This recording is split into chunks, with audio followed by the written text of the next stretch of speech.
flawless in the second set. You must be pretty happy about it. Yes, a bit nervous start. A lot of close games at the beginning.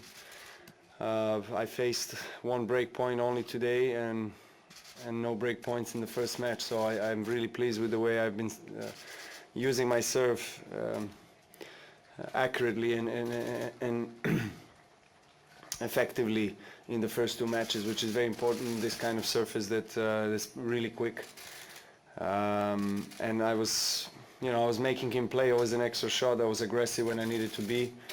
The second set was perfect, really, and I'm really glad to be able to finish the match the way I did.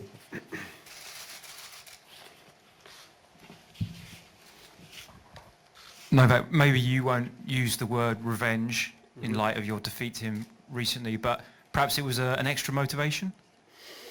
No, not really. Although I wanted to start off well, because I know that he battles hard, and he makes you deserve every point, win every point. And obviously he likes a little bit more of a bouncy court and slower surface, but still credit to him for winning two matches, 7-6 in the third set in this tournament. And that's why, at the beginning I was a bit tense, because I missed a lot of break point opportunities first three games of his service games, but then after that, I thought that crucial break in the seventh game of the first set just gave me a little bit more of a relief and allowed me to swing through the ball better.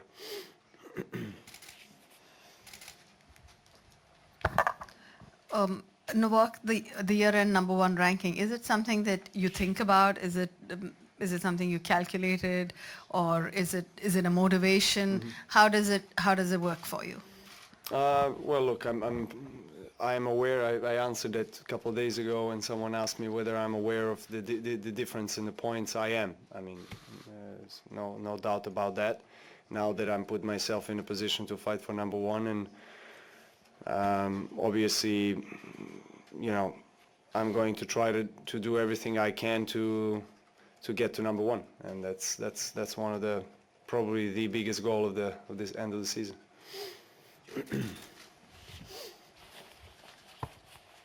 Novak, you were re-elected as the Player Council President this week. Just in your second term, what are some of the big issues facing the game that you'd like to tackle? Well, I'm grateful to the fellow council members for re-electing me again, and giving me that trust, and I will try to do my very best to contribute as much as I can. As top player for many years, feel like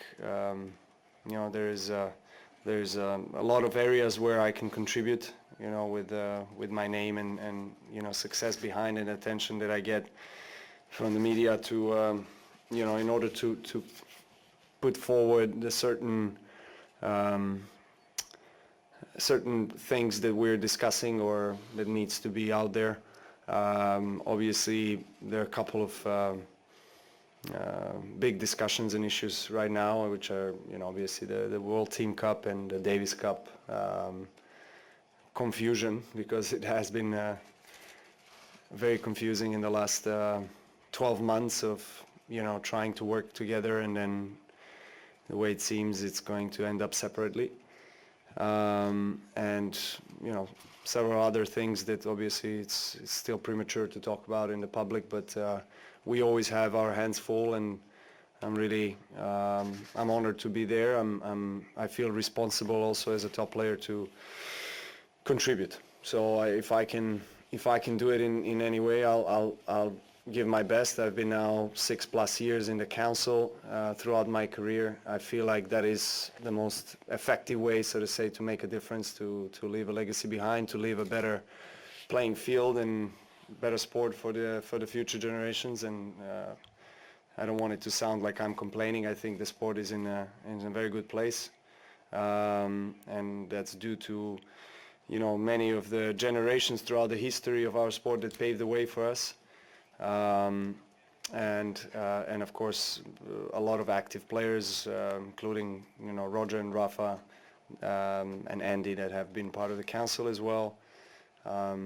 So we're all on the same ship. We all try to work together with tournaments. Obviously, ATP structure is such that you have 50% of the ownership to goes to tournaments, 50% is players. So a lot of times it's conflict of interest, and it's not as simple to reach some consensus. But at the same time, we have to work together. And I think, as I said, the tennis is at a good place, and it can only get better from here. Like you talked about being nervous at the start of this match. Are you still surprised when you get nervous for this kind of match despite everything you've won? And do you think it's because of the world number one being at stake too? Or? Well, that's, I mean, obviously, as I said, it's the biggest goal that I have at this part of the season, end of the season, and if I have a chance, why not go after it? So, of course, I feel the importance of every match that I play, and that's why I try to get the best out of myself. I care about it, I'm dedicated, and I try to put all focus on it. Hello, Nole here. This is the 10th edition of the tournament.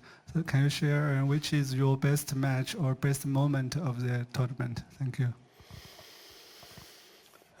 Well, I've won the last Masters Cup that was here back in 2008, and then the year after was the first year of the Master Series, well, the 1000 event that is also active today. I probably would say that the Masters Cup win back in 2008 was the first Masters Cup win that I had. It was the second Masters Cup that I ever played, and it was just a huge milestone in my career, and just a big confidence boost for the rest of my career, winning against some top players and winning one of the biggest trophies in the sport. So that I'll probably highlight that one. Last question, everyone. Novak, you just talked before about the new Davis Cup. It's 1 year ahead, but are you planning to play? You don't know yet. It will depend how the season goes.